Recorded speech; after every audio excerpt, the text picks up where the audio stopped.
Good morning everyone. Today we are going to see Operating System Unit 3 Session 1. In this Unit 3, all we are going to study about the how to synchronize the processes, because in an operating system many processes are executing. So there can be the need arises when you want to execute any applications. So two or more processes has to communicate and have to do the task. So in this case, the process synchronization, the process communication should happen, the exchange of messages should happen properly between the processes to execute any task. So they should not go in a hanging mode, they should not stuck. So this should not happen. So there is a proper synchronization between these processes. And to handle this proper synchronization between the processes, there are various ways implemented, various algorithms are implemented. So in this Unit 3, we are going to study all about process synchronization. Process synchronization means sharing system resources by processes in such a way that concurrent access to shared data is handled, thereby minimizing the chance of inconsistent data. Interprocess communication. So communication between processes is very important. So how the communication takes place between more than one processes, that we'll see. So processes within a system may be independent or cooperating. So in an operating system, there are two types of process communication. We can find out there are independent processes and cooperating processes. So first we'll see definition. Independent processes cannot affect or be affected by the execution of another process. Cooperating process can be affect or be affected by other processes, including sharing data. So this means independent processes are not dependent on any other process. They are going to do their work independently without any interruption or without depending on any other process. And cooperating processes are going to share the work, they are going to exchange the messages with each other, and they are going to work. For example, suppose two friends are making a dish. One friend is cutting a vegetable and other friend is putting oil on pan and waiting for vegetables from another friend. So one friend is waiting for vegetables from another friend who is cutting the vegetables. So these friends are like processes. Now they both are dependent on each other. They are cooperating and they are working. They are working to make a dish. So, and there is one more friend who is studying in the room, and that process is independent. Means that friend is doing his own work and he is not dependent on these two friends.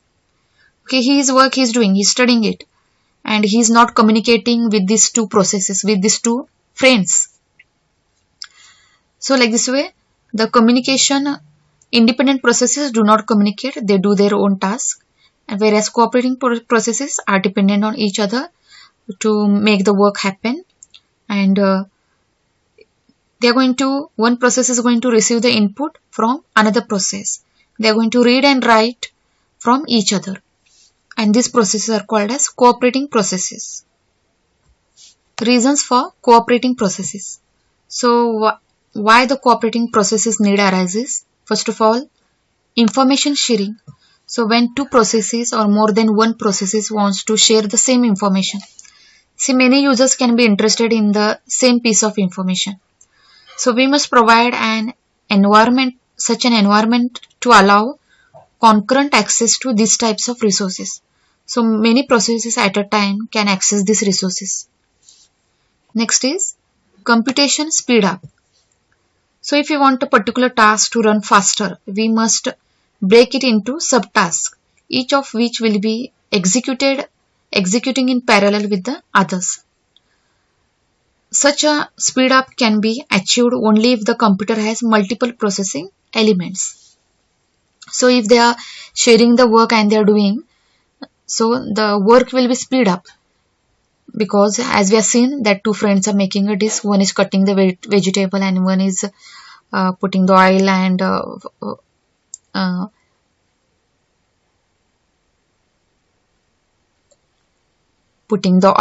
uh, making other things. So the dish can be prepared in a very fast way. Same way, that's why cooperating processes increases the computation speed up. Next is modularity. We may want to construct the system in a modular fashion, dividing the system functions into separate processes or threads. So in the previous topic, we have studied about the threads, like inside a process, we find out the threads. So threads will be given its own task, like in a Microsoft Word is a process. So in a Microsoft Word, when we are working on a Microsoft Word, one thread will create the pages and borders, one thread will can apply the header and footers, one thread will apply the formatting all. So like this way the work is divided and modularity. So they are sharing the work and they are making their task done. Convenience. So even an individual user may have many tasks on which to work at one time. So user may be editing, printing and compiling. So when the user wants to perform many tasks, even for the user it will be very convenient to do many tasks at a time, because the sharing is happening, information sharing is happening, computation speed is happening, modularity is happening. So the user prefer this type of working by the operating system. Cooperating processes need interprocess communication. So if the processes wants to cooperate and work, they need to communicate with each other. So two models of interprocess communication are implemented in the operating system. One is shared memory and other is message passing. So first we'll see shared memory, then we'll see this message passing. You can see here the shared memory. The process A and process B is sharing the same memories here. Process A and process B is sharing the same memory. So both are utilizing the same memory and they're working together there. For example, two friends are working in a company and they are staying in a room. One friend, and they will be working shift wise. So one friend will be working during the day and another friend will be working during night. So they will be having the shift wise duty. So the person who has morning shift does his work and the remaining work he writes the remaining work of the friend, he writes it on the board. What work that friend has to do, because during that time his friend will be sleeping because he has returned back from the night shift. So when that friend gets up and he just sees the board what his friend has written, and according to that he does the remaining work. So here board is shared among these two friends. So here two friends are like two processes who share the same memory, same board is shared here. One process is writing and other process is reading it. So they are cooperating and they are working and they are dependent on each other. So like this way, there is a need arises where two applications need to share the memory and they have to do the task. So that time this shared memory is used. Shared memory, that is an area of memory shared among the processes that wish to communicate. The communication is under the control of users, processes, not the operating system. So they can exchange information by reading and writing the data in the shared areas, as we have seen in that example, how they read and write by sharing the board. Major issues to provide mechanism is that will allow the user processes to synchronize their actions when they access shared memory. Now next we'll see message passing. So this is the diagram of message passing. So in a message passing, process A will send the message and that message will go to the message queue. That message will go to the kernel. In the kernel, there will be having a message queue. And then through the kernel, it will be sent to the process B. So in a message passing, process A sends the message to the kernel, and in the kernel they will be having the message queue, and then it will be forwarded to the particular process. So mechanism for processes to communicate and to synchronize their actions. So in a message system, processes communicate with each other without resorting to shared variables. So they are not going to share any variables and all. In a message passing, we have two facilities here, send and receive. So whenever the processes wants to send here, so when the process wants to send, they are going to use the send system call, and the processes are going to invoke receive system call.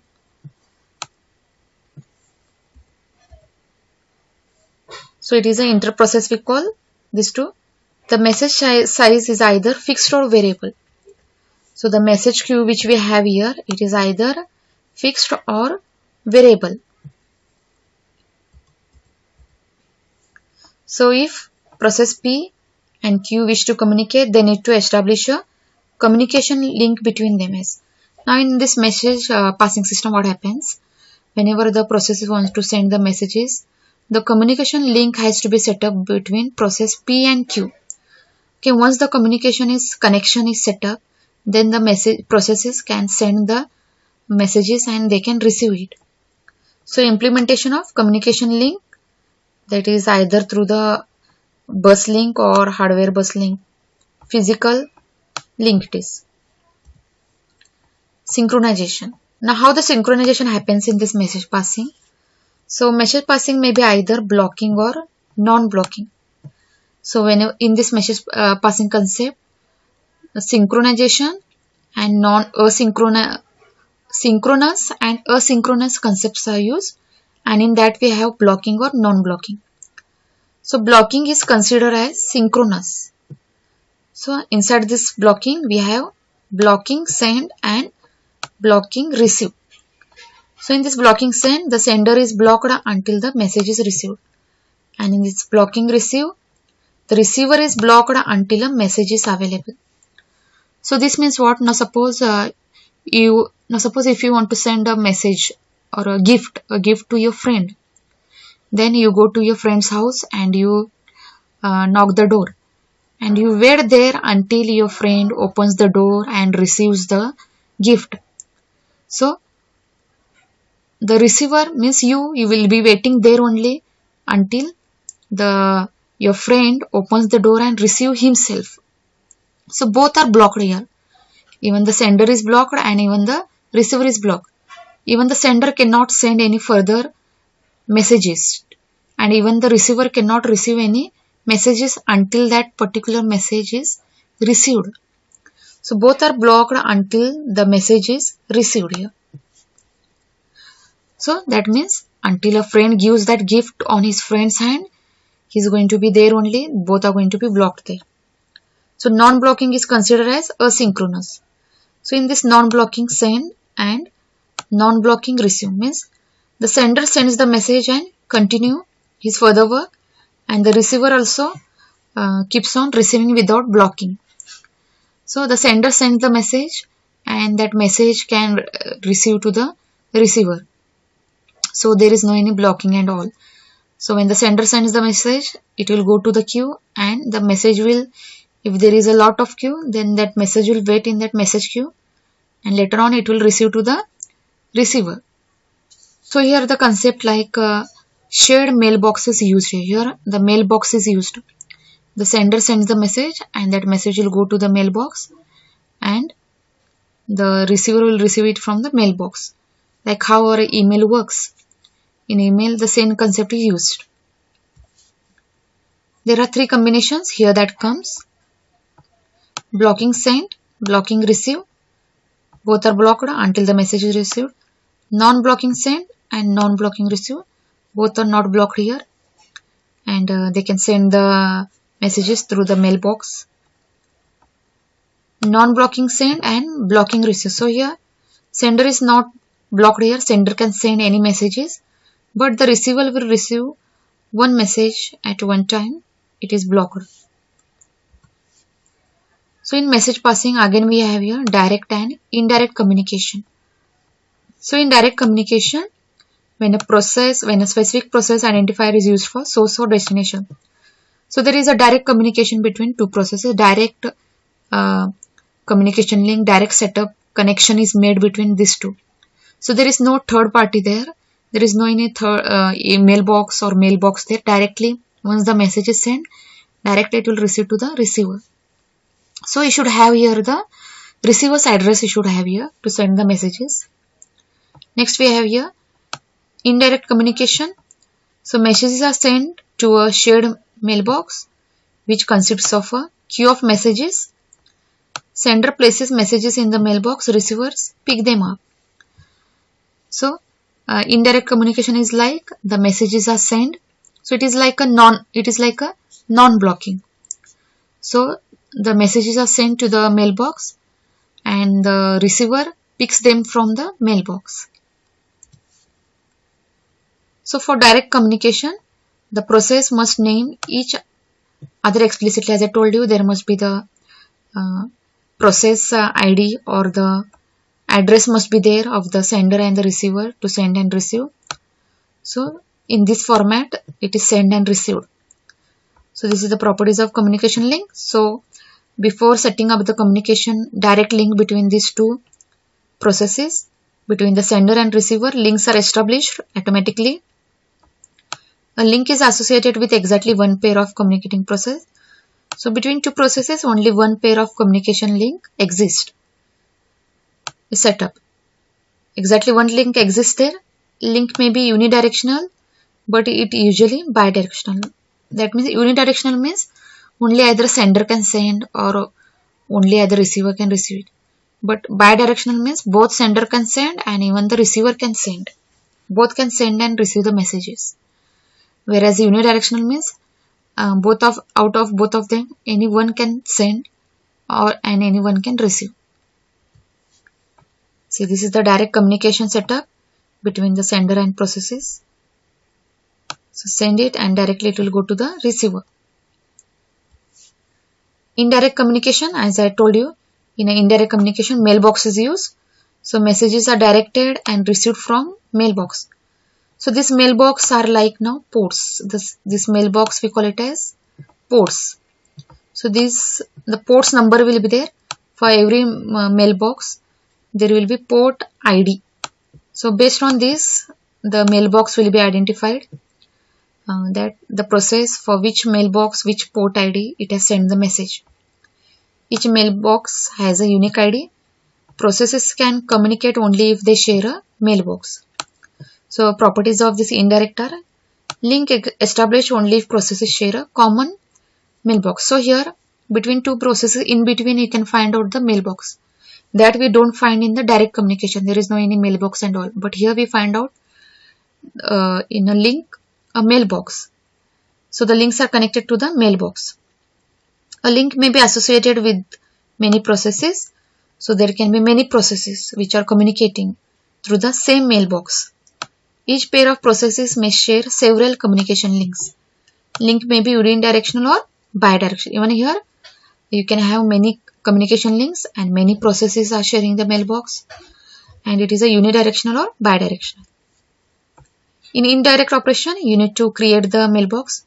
So the operating system does these all things, creating the mailbox, assigning the port IDs, and after sending and receiving the messages, destroying a mailbox. This all will be done by the operating system.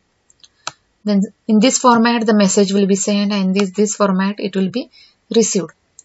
See, it will be sent to the mailbox A and received from a mailbox A.